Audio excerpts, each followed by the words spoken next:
नमस्कार दोस्तों, सत श्री अकाल, आदाब। नए लेक्चर में आपके लिए लाया हूँ रिकर्सिव बाइनरी सर्च। तो प्रीवियस लेक्चर में हमने देखा था सिंपल एक बाइनरी सर्च कैसे लिखना है प्रोग्राम।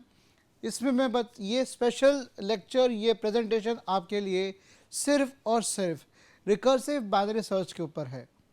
ये शायद आपको किसी कोर्स में देखने को नहीं मिलेगा, सिर्फ AKTU डिजिटल एजुकेशन में देखने को मिलेगा। और मेरा आपके लिए पूरा एफर्ट है कि आपके तक मैं इस तरह से कंटेंट लाता रहूं। सो रिकर्सिव बाइनरी सर्च की कहानी हम स्टार्ट करते हैं। तो सबसे पहले देखते हैं कि रिकर्सिव बाइनरी सर्च है क्या। भाई, हमने रिकर्जन का कॉन्सेप्ट अभी हमने देखा ही था जस्ट, राइट। तो रिकर्जन क्या है हमारा? It means solving problems by breaking down, मतलब जो हमारे प्रॉब्लम्स हैं, जो हमारे समस्या है, उनको सॉल्व करना है, उसको सोल्यूशन निकालना, उसका आंसर बताना है। कैसे करेंगे उसका हम?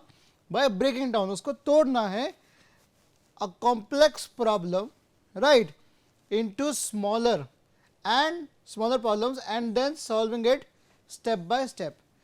क्या आपको ये डायनामिक प्रोग्रामिंग नहीं लग रही? क्या आपको डिवाइड एंड कॉन्कर जैसा कॉन्सेप्ट नहीं लग रहा कि भाई एक बड़ी प्रॉब्लम है, उसको छोटे छोटे सब प्रॉब्लम्स में आप डिवाइड कर दीजिए, उन छोटी प्रॉब्लम्स को सॉल्व करना ज़्यादा आसान रहेगा बजाय एक बड़ी कॉम्प्लेक्स प्रॉब्लम को सॉल्व करने के लिए।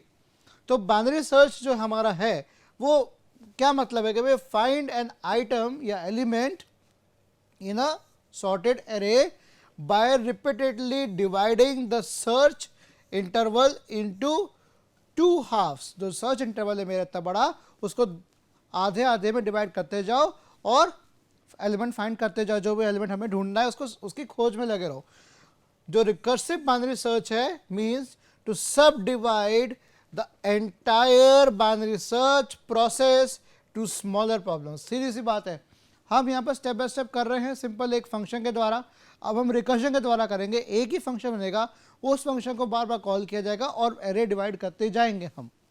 तो इस बड़ी स्टेटमेंट को और आसान शब्दों में अगर हम कहें तो ये कह सकते हैं कि सिंपली पुट, इसको और आसानी शब्दों में अगर हम कहा जाए तो ये कहा जा सकता है कि जो मेरा रिकर्सिव सॉल्यूशन है, रिकर्सिव सॉल्यूशन है बाइनरी सर्च का, वो known as recursive binary search, right. ये क्या बात आपको समझ में आ गई है? इस पे थोड़ी देर एक बार अभी वीडियो पॉज करके एक बार पढ़ना शुरू कर दो। मैं साइड हो जाता हूं ताकि आपको अच्छे से दिख जाएगा ये, राइट। अब आई थिंक दिख गया होगा। हाँ, बढ़े आगे, वेरी गुड, ओके। तो अब हमारी कुछ प्रॉपर्टीज है इसकी रिकर्सिव बाइनरी सर्च की जो सेटिस्फाई होनी चाहिए, जिनके ऊपर काम होना चाहिए। पहला कि हर एक रिकर्सिव सॉल्यूशन का बेस केस, मैंने आपको बताया था रिकर्शन के अंदर बेस केस या बेस कंडीशन ये जरूर होनी चाहिए। और एक रिकर्सिव सॉल्यूशन होना चाहिए, हमेशा होना चाहिए, must have a recursive case. एक रिकर्सिव सॉल्यूशन का रिकर्सिव केस हमेशा होना चाहिए, तभी तो रिकर्सिव शब्द जुड़ेगा। और जो रिकर्सिव सॉल्यूशन है वो हमेशा प्रोग्रेस करना चाहिए टूवर्ड्स द बेस केस या बेस कंडीशन तक प्रोग्रेस करना चाहिए। तो भाई पहली बात, तीन कंडीशन है। पहली, बेस कंडीशन होना अनिवार्य है। दूसरी, रिकर्सिव केस हमेशा होना चाहिए इसके अंदर, राइट।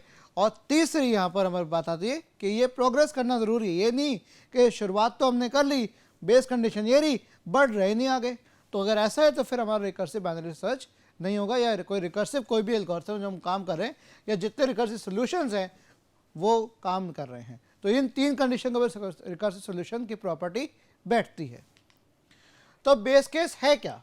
इस बेस कंडीशन को हमने पिछली बार एग्जांपल्स के तौर पे समझा था, पिछले लेक्चर्स में समझा था, लेकिन इसको और हम अच्छे से डीप में जाके करते हैं क्योंकि मैं आपको बताया ये लेक्चर डेडिकेटेड है purely on recursive binary search. तो भाई हम और डीप में जाएंगे इसके अंदर। अब इसके कहते हैं कि रिसर्च पे रिसर्च होगी इसके अच्छे से, राइट। तो बेस केस क्या है, बेस कंडीशन क्या है? बेस कंडीशन क्या है? इट्स अ फाइनल केस, ये आखिरी कंडीशन है, आखिरी केस है जो रिप्रेजेंट कर रहा है smallest sub division of a complex problem. किसी बड़ी और पेचीदा प्रॉब्लम का सबसे छोटा डिवीजन है, सबसे छोटा डिवीजन, राइट। तो अगर मैं कहूं कि अकॉर्डिंग टू रिकर्जन प्रॉपर्टीज जो अभी हमने डिस्कस की, अगर मुझे इंप्लीमेंट करना है रिकर्सिव बाइनरी सर्च को, ठीक है, तो हमारे जो एल्गोरिथम है उसके पास एक बेस केस होना अनिवार्य है और एक रिकर्सिव केस होना भी अनिवार्य है। दोनों जरूरी हैं, बेस केस भी और रिकर्सिव केस भी, दोनों जरूरी है। और जो रिकर्सिव केस होगा मेरा, राइट, जो रिकर्सिव केस होगा ये हमेशा प्रोग्रेस करना चाहिए, आगे बढ़ना चाहिए। किस तरफ? बेस केस की तरफ। नहीं तो या अलग से या अदरवाइज ऐसा नहीं हुआ तो एल्गोरिथम जो है मेरी कभी भी रुकेगी नहीं, will never stop and will result in an infinite loop. ये हमेशा इन्फाइनाइट लूप में ही तब्दील हो जाएगा और ये तो मैं चाहता ही नहीं, राइट। तो रिकर्जन मेरा रुकना चाहिए, base condition, recursive condition, base case, recursive case, ये दोनों ज़रूरी हैं और मेरा रिकर्सिव केस बेस केस की तरफ बढ़ना चाहिए। अगर वो घूमता घूमता घूमता बढ़ेगा और अगर रुका नहीं तो फिर मेरा इन्फाइनाइट लूप हो जाएगा और वैसे मैं होना देना नहीं चाहता। तो अब कैसे देखें इसको अभी थ्योरेटिकल तो काफ़ी हो रहा है, इसका देखते कैसे काम करेगा। जो मेरी बाइनरी सर्च एल्गोरिथम है, राइट, जो मेरी बाइनरी सर्च एल्गोरिथम है वो इम्प्रूव कर रही है क्या? सर्च टाइम को इम्प्रूव कर रही है कि मेरा एक एलिमेंट ढूंढने में जितना समय व्यतीत हो रहा है, जितना वक्त लग रहा है, उसको इम्प्रूव कर रहा है। इम्प्रूव मतलब बढ़ा नहीं रहा, और कम वक्त लगाएगा और जल्दी सॉल्व करेगा, जो कि रिक्वायर्ड है मेरा एक एलिमेंट लोकेट करने में, उस समय को कम करता जाएगा इन अ सॉर्टेड एरे। यूजुअली, आमतौर पर क्या लिखा है? आमतौर पर यूजुअली एक आइटरेटिव अप्रोच ली जाती है, इज फॉलोड। आइटरेटिव अप्रोच का मतलब हो गया लूप्स का, जैसे कि फॉर लूप और वाइल लूप, इस तरह की अप्रोच नॉर्मली ली जाती है एक बाइनरी सर्च को इंप्लीमेंट करने में। जैसे कि हमने देखा था, राइट, अगर आपको याद होगा लेक्चर का, तो हमने देखा था, हमने लूप इंप्लीमेंट किया हुआ था, राइट। बट हम उसको इंप्लीमेंट और तरीके से अलग तरीके से कर सकते हैं recursively by implementing in smaller version. हम छोटे छोटे वर्जन लेके चलेंगे, छोटी छोटी बातें होंगी, छोटे छोटे प्रॉब्लम्स होंगे, बड़े प्रॉब्लम ना, एक छोटे छोटे प्रॉब्लम्स लेके चलेंगे, उसको हम सॉल्व कर देंगे एंड देन उसको जोड़ के हमारा बड़ा सोल्यूशन बन के तैयार हो जाएगा। तो इसको इंप्लीमेंट कैसे करेंगे रिकर्सिव बाइनरी सर्च को? हमें क्या निकालना है? हमें सबसे पहले क्या फाइंड करना है? टारगेट। हमारा टारगेट मिला कि नहीं मिला? सॉर्टेड ऑर्डर में हमारा टारगेट होना चाहिए। तो मिडिल वैल्यू हमारी एग्जामिन होगी, सेम वही कंडीशन है जो बाइनरी सर्च की नॉर्मल होती है, सेम चीज रिकर्सिव में चलेगी। तो हमारा टारगेट क्या है? किस में ढूंढना है, राइट, किस लिस्ट में, किस एरे में, किस टपल में ढूंढना है, उसकी मिडिल वैल्यू निकाली जाएगी हमारी to determine if it is the target. तो मिडिल वैल्यू हम उसमें उस लिस्ट में से, उस एरे में से, उस टपल में से मिडिल वैल्यू मेरी क्या हुई? टारगेट हुई, क्योंकि उसी को ध्यान में रखना है मुझे। और अगर मिडिल वैल्यू नहीं है, टारगेट नहीं है, तो सीक्वेंस मेरा क्या हो जाएगा? आधे में बट जाएगा, स्प्लिट इन हाफ। फिर देखा जाएगा कि फर्स्ट या सेकेंड हाफ में उसको ढूंढा जाएगा, उसके नुमाइंदगी, उसके एग्जामिनेशन होगा, उसका ढूंढा जाएगा, परखा जाएगा to find the target value by looking at the middle element. Again middle element का बहुत ही महत्व है बाइनरी सर्च के केस में। चाहे आप सिंपल बाइनरी सर्च कर रहे हो, चाहे आप रिकर्सिव कर रहे हो, दोनों सूरतों में मिडिल वैल्यू या मिडिल एलिमेंट जो होगा उसकी महत्वता या महत्व बढ़ जाएगा उसका। इंप्लीमेंटेशन देखें क्या कहते हैं, राइट। तो इंप्लीमेंटेशन अगर अपन देखें ध्यान से,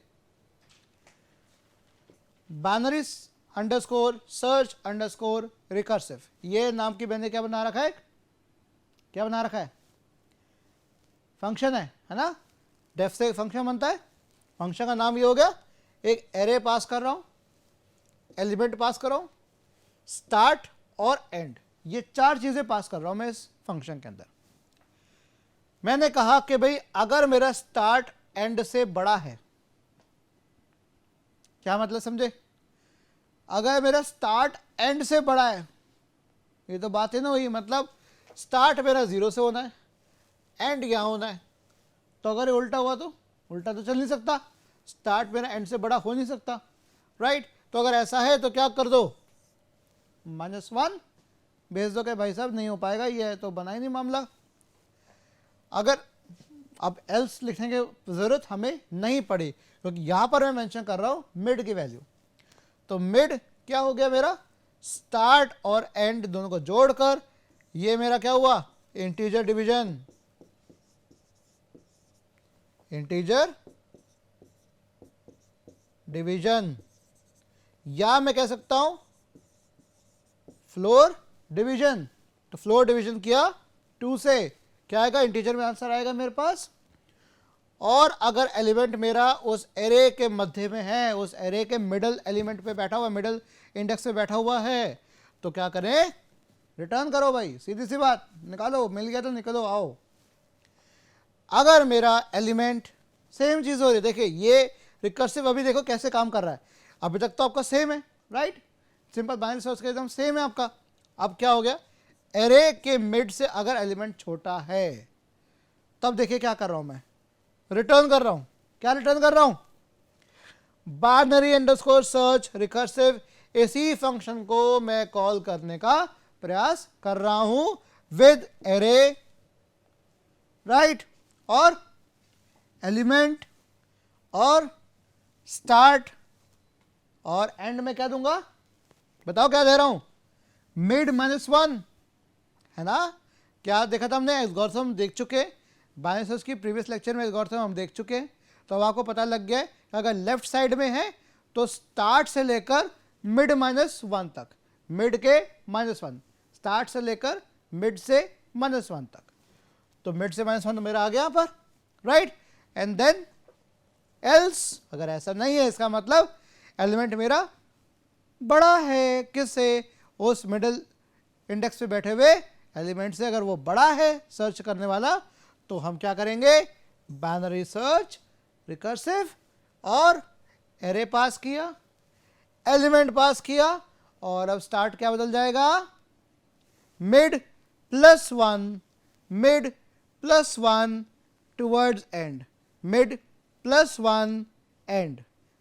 देखो ध्यान से करो, लेफ्ट साइड होगा तो क्या होगा, स्टार्ट मिड -1 तक, और राइट साइड हुआ तो मिड +1 से लेकर n-1 तक, राइट, मिड +1 से लेकर एंड तक, एंड -1 कह दो या एंड कह दो, बात एक ही है, n-1 मीन्स एंड। क्या ये बात समझ में आ रही है, सिंपल सा फंडा है। दोनों सूरतों में, दोनों केस में कोई भी केस आएगा, लेफ्ट होगा राइट होगा, दोनों में एल्गोरिथम कॉल होगी, फिर से होता जाएगा। तो मेरा अब नंबर ऑफ लाइंस मेरा कम हो गया, अगर मैं स्पेसेस हटा दूं तो मेरा नंबर ऑफ लाइंस मेरा काफ़ी कम हो गया, 1 2 3 4 5 6 7 8 9 10, 10 लाइन का प्रोग्राम बन गया। अगर मैं ये इनको भी अगर जोड़ दूँ तो मेरे 2 स्पेसेस या 2 खाली जगह जो छोड़ दिए, तो इसको भी मैं 12 कर सकता हूँ मैक्सिमम। तो मेरे 10 लाइन्स से इफेक्टिव लिखी हुई है, 2 मेरे स्पेसेस हैं, तो मेरे 12 लाइन्स हो गए टोटल। तो पिछले अगर प्रोग्राम से अगर देखा जाए, पिछले लेक्चर अगर आप देखे जाके, तो उसमें आपको दिख जाएगा कि वो कितना बड़ा प्रोग्राम लग रहा था, राइट। तो प्रोग्राम की लेंथ भी मेरी शॉर्ट होगी। अब बस मुझे क्या करना है, इसमें क्या रहेगा, अब इस फंक्शन को कॉल करना है, एरे देनी है, एलिमेंट देना है, और स्टार्ट और एंड बताना है, बस सीधी सी बात। सो अब सबसे पहले क्या हुआ, अब इसको, इस कोड को हम आराम से देखते हैं एक एक करके। सबसे पहले पहला चीज क्या है, ये चीज वी एग्जिट, सबसे पहले ये चीज आ रही है, हम एग्जिट कर रहे रिकर्जन को अगर मेरा स्टार्ट एलिमेंट की वैल्यू ज्यादा है दैट द एंड एलिमेंट। सीधी सी बात है, पहला काम हमने ये किया। ऐसा क्यों किया, क्योंकि जो सिचुएशन हमारी ऐसी है, ये ऐसी अगर तभी होगी जब एलिमेंट मेरा एरे में है, होगा ही नहीं, एग्जिस्ट नहीं कर रहा, राइट। और ऐसा कैसे हो रहा है, व्हाट हैपेंस इज दैट हम खत्म कर देते अपना मामला, we end up with only one element in the current sub array. अगर सब एरे में सिर्फ एक एलिमेंट रह गया, अकेला एक एलिमेंट रह गया, इसका मतलब that element doesn't match with the one we are looking for. तो मिड प्लस वन हो जाएगा, अगेन मिड प्लस वन करते करते एंड प्लस वन हो जाएगा। जैसे एंड से बड़ा हो गया स्टार्ट मेरा, तो गड़बड़ शुरू हो गई, इसका मतलब मेरा एलिमेंट मुझे नहीं मिला। ये मतलब समझ में आ गया। तो इस पूरे इसको मैं एक एक करके समझाने का प्रयास कर रहा हूं। तो पहला पार्ट में आपको समझ में आ गया क्या, अगर हमने ऐसा किया तो क्यों किया। Okay, next. अब इस समय पर जो मेरा स्टार्ट है, राइट, जो मेरा स्टार्ट है वो एक एंड के बराबर आ गया इस समय, right. Length of array equal to 1, right. हम इसको कैसे कर सकते हैं वो बताता हूं। इस पॉइंट पे यहां पे हम जब तक यहां तक आ गए, यहां पे हमारा यहां तक आ गया, लेकिन एलिमेंट अगर अभी भी बराबर नहीं हुआ एरे मिड से, तो हम स्प्लिट कर देंगे उसको, right, again in such a way that या तो हम डिक्रीज करें एंड माय वन, एंड को या तो पीछे लेकर आए, या स्टार्ट को हम बढ़ाएं एक से, या तो एंड को पीछे लाएं या स्टार्ट को बढ़ा दें, और रिकर्जन एग्जिस्ट करेगा इस कंडीशन पे। अब इस तरीके से हम ये तरीका भी अपना सकते थे, इस तरीके से भी हम कर सकते थे। हम देखते अगर मेरा लेंथ ऑफ एरे 1 हो गया, ये हम चेक कर सकते हैं, ये हमने अभी इसके अंदर नहीं किया है, हम यहाँ पर एक डिटेक्शन कर सकते हैं।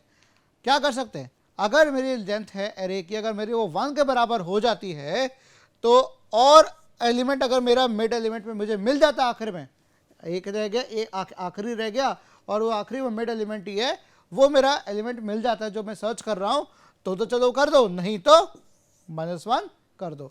तो यहाँ पर जो मैं कर रहा हूँ, यहाँ पर -1 की एक और कंडीशन आ सकती है मेरी, इस ये भी आ सकता है, ये भी आ सकता है, इकट्ठा आ सकता है, और मेरा यहाँ पर ये बात मैं कह सकता हूँ। देखिए ये एरे में यहाँ लिख रहा हूँ मेंशन, ये देखिए ये चीज़। अब इस चीज़ को मैं यहाँ पे भी ऐसे मेंशन एक इफ स्टेटमेंट और लगा सकता हूँ, और लेंथ अगर एरे इक्वल टू 1 है तो मेरा ये भी पॉसिबल है। क्या कहते हैं उस बात को, ये कर सकते हो अच्छे से, बिल्कुल कर सकते हो आप। इस लेक्चर में अगर आप अच्छे से ध्यान दोगे, आप एक प्रोग्राम खुद बना लोगे, सिर्फ कॉपी करना नहीं रह जाएगा, दिमाग से कॉपी करोगे, दिमाग लगा के खुद बनाओगे, अलग तरीके से बना सकते हो आप।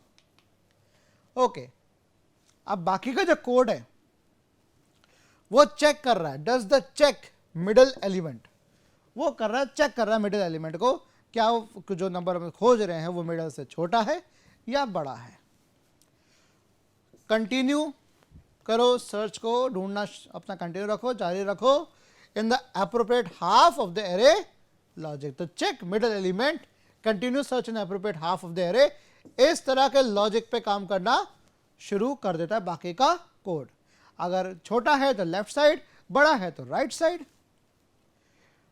We find the index of the middle element, हाँ, और हम चेक भी कर रहे हैं साथ साथ क्या वो एलिमेंट जो हम सर्च कर रहे हैं मैच कर रहा है कि नहीं कर रहा है। तो हम ये कर रहे हैं, राइट, ये वाला चीज mid equals to again start plus end divide by 2।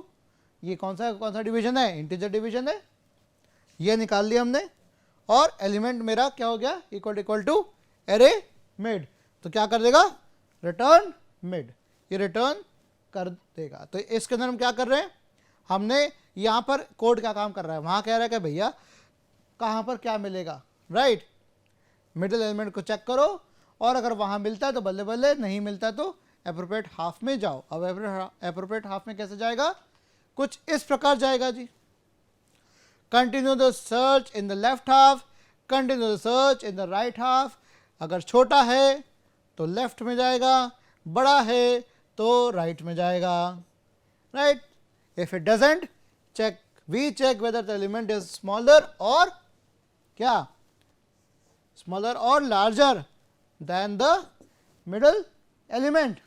देखो क्या किया हुआ है, इफ अगर एलिमेंट मेरा एरे मिड से छोटा है, मतलब उस एरे या उस लिस्ट की मिडल एलिमेंट नाम के, मिडल जो इंडेक्स पे जो एलिमेंट बैठा है उससे अगर वो एलिमेंट छोटा है जो हम ढूंढ रहे हैं तो आप किस में जाओगे, लेफ्ट साइड में जाओगे, स्टार्ट से लेकर मिड -1 तक।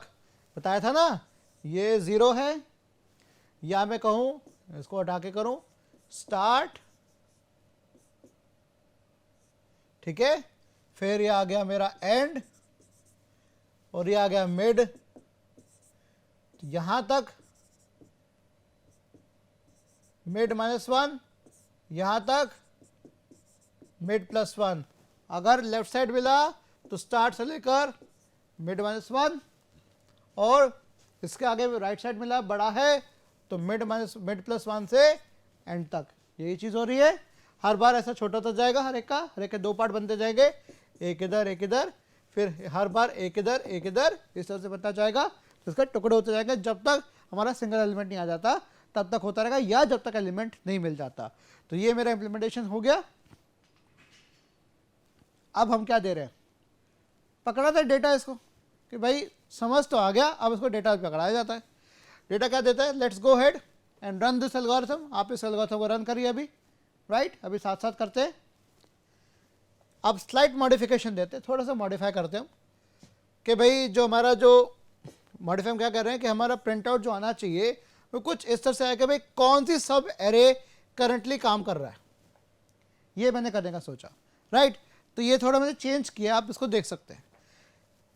एलिमेंट का सर्च कर रहा हूँ 18, 1 2 5 7 13 15 16 18 24 28 29, राइट, यहाँ पे सर्च हो रहा है। और प्रिंट सर्चिंग फॉर एलिमेंट, ये मैंने क्या इस्तेमाल किया है, एफ स्ट्रिंग। क्या इस्तेमाल किया है, एफ स्ट्रिंग। ये एफ स्ट्रिंग क्या बता रहा है, जो ये एलिमेंट है ये यहाँ प्लेस होल्डर का काम कर रहा है, तो ये 18 यहाँ रिप्लेस हो जाएगा, इससे इसकी वैल्यू से रिप्लेस हो जाएगा, तो आ जाएगा सर्चिंग फॉर 18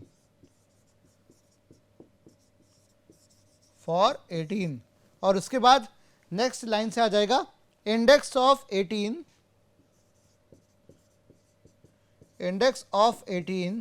और चूंकि इसके आगे मैंने कोलन लगा रखा है और इसके आगे देखिए मैंने क्या कर रखा है, क्या लगा रखा है मैंने, ये लगा रखा है। इसका मतलब क्या हुआ कि मैं इस पूरी लाइन को 2 भाग में तोड़ रहा हूँ, राइट।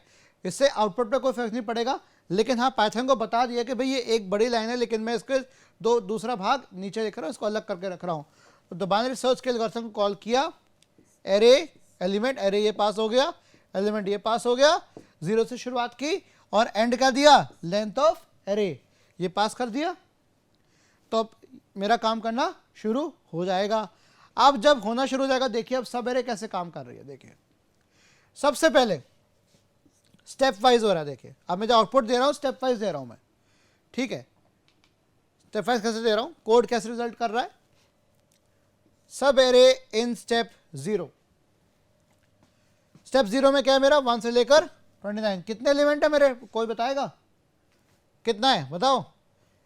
1 2 3 4 5 6 7 8 9 10 11, तो 11 एलिमेंट है, मतलब 0 से लेकर 10 तक, यही है 0 to 10।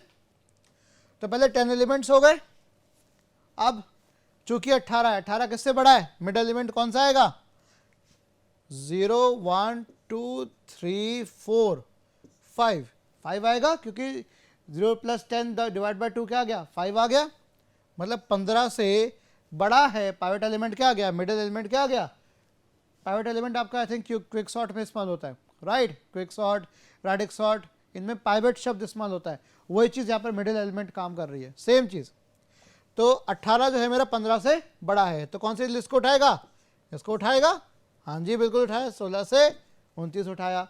अब 18 नंबर कहाँ मिलेगा, 18 सर्च कर रहा हूँ मैं, तो इसका मिडिल एलिमेंट क्या है, 24, कहाँ मिलेगा, इसके लेफ्ट साइड मिलेगा, तो इसको उठाया और इसको उठाया, आ गया ये चीज़। और उसके बाद फिर चेक किया हमने 16 और 18 में, देखा कि भाई 0 + 1/2 1/2 0.5 मतलब 0 मतलब ये 16 को लेगा मिड एलिमेंट से बड़ा है क्या छोटा, हाँ जी बड़ा है। अब मिडिल एलिमेंट क्या हो गया मेरा, क्या हो गया 18, तो अब इसका मेरी इंडेक्स क्या निकल के आ गई, 6 7 निकल के आ गया, तो मेरा 18 मिल गया, काम खत्म।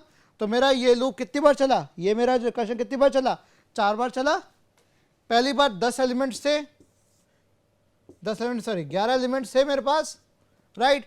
उसके नेक्स्ट स्टेप में कितने हो गए, आधे हो गए, 1 2 3 4 5 एलिमेंट हो गए।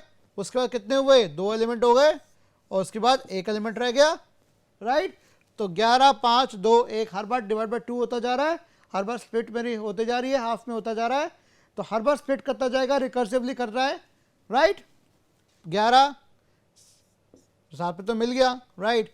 तो 11 बार चला, पहली बार 11 की लिस्ट थी, फिर 5 की हुई, फिर 2 की हुई, फिर 1 की हुई, राइट। अगर एलिमेंट अभी तक अगर नहीं मिल रहा था तो ये निरंतर कर रहा होता, ये एंड में जाके मिला एकदम 18, समझ रहे हो। तो ये 4 बार ब्रेक हुआ आपका। तो ये तो हो गया मेरा इंप्लीमेंटेशन। और इस इंप्लीमेंटेशन से और बात क्लियर होकर समझ में आती है, how it halves the search space in each iteration, getting closer and closer, पास आता जा रहा है उस एलिमेंट के जो हम ढूंढना चाह रहे हैं। अगर मैं सर्च करना ट्राई करूं उस एलिमेंट का जो इस लिस्ट में या एरे में है ही नहीं, तो क्या होगा। अभी तक हमने 18 सर्च किया था, 18 था, और वो 7 नंबर पे मुझे मिल गया, 7th इंडेक्स पे मुझे मिल गया। अब इसमें यहाँ तो है ही नहीं, क्या सर्च कर रहा हूँ, 20 है ही नहीं, एरे मैंने ये पास की हुई है, और 20 मेरा कहीं नहीं मिलेगा आपको। कितने लेंथ की है, 0 1 2 3 4 5 6 7 8 9 10 11 12 13 14 और 15, मतलब 16 से लेकर 15 तक के नंबर्स हैं, मतलब 16 नंबर्स है टोटल। तो पहले जो लिस्ट थी मेरी 16 नंबर्स की थी, फिर देखा कि 20 मेरा 21 से बड़ा है, या देखा हमने कि भाई 16 है तो इसका मतलब 8, तो पाइवट एलिमेंट क्या आ गया, 30 आया, राइट। तो 30 से मेरा बड़ा है क्या छोटा है, हाँ छोटा है, तो ये लेगा, ये वाला ऐसा लेगा, तो ये लेगा तो कितना आ गया, 1 2 3 4 5 6 7 8, फिर 8 हो गया, हाफ हो गई लिस्ट। उसके बाद क्या होगा, इसके अंदर क्या बनेगा हमारा, ये 0 से लेकर 7 तक, 7/2 कितना आ गया, 3 आ गया, 0 1 2 3, ये हो गया। अब 17 से बड़ा है, हाँ जी बड़ा है, तो क्या आ गया, ये वाला आ गया, 4 एलिमेंट आ गए, राइट, 4 एलिमेंट आ गए। उसके बाद फिर देखा हमने इसका हाँ हाफ क्या बनेगा, 0 1 2 3, 3/2 कितना आ गया, 1.5, तो 1 ही लेगा, 0 और 1, तो इसको लिया, इससे बड़ा है छोटा है, इससे छोटा है, छोटा का निकला 19, तब भी हमारा 19 निकला, एंड में एक एलिमेंट रह गया, तो ये पहुंच गया मेरा एक एलिमेंट तक पहुंच गया। समझ रहे हो बात को, सीधा डिवाइड होता जा रहा है डायरेक्ट हमारा, 16 फिर 8 फिर 4 फिर सीधा 1, सीधा। और यहां भी नहीं मिला, अगर यहां भी नहीं मिला कि एक एलिमेंट रह गया, अब भी नहीं मिला, तो मेरा आंसर क्या आ गया, -1, इसका मतलब मेरे को एलिमेंट नहीं मिला। और इसी तरीके से हम देखेंगे तो searching for 421 with array with 200 elements, तो कितना सर्च फिनिश हुआ, 6 स्टेप पे फिनिश हुआ, तो 421 का इंडेक्स मुझे यहां पर पकड़ा दिया गया। अगर 1800 सर्च कर रहा हूं, एरे 1500 एलिमेंट की एरे है, और उसमें सर्च 11 स्टेप में हुआ और मुझे 1800 कहीं नहीं मिला, तो -1 आया। 3101 सर्च कर रहा हूं मैं 3000 एलिमेंट में से, और मुझे आखिरकार 8 स्टेप में वो चला। देखिए रिकर्जन है, इतने एलिमेंट है, 3000 एलिमेंट पे 8 स्टेप में हो गया, 1500 एलिमेंट का 1100 स्टेप में हुआ, 200 एलिमेंट का 6 स्टेप में हुआ। सोचिए, तो जितना ज़्यादा नंबर है उतना ज़्यादा मेरा काम एफिशिएंट हो रहा है, तो मेरा 151 पे मुझे इंडेक्स पे मिल गया और मेरा सक्सेसफुल हो गया। तो ये फन ऑफ इट है, ये आपके लिए बता दिया कि just how many steps it takes when you search to figure out whether a number क्या एग्जिस्ट करता है कि नहीं करता। तो इसी के साथ आपको मैंने फन एलिमेंट भी दे दिया, जाके पता लगे कि सर्चिंग कैसे होती है, बाइनरी सर्च कैसा होता है और रिकर्सिव कैसा होता है, कितनी फास्ट है। तो मिलते हैं अगले लेक्चर में, तब तक के लिए आदियोस।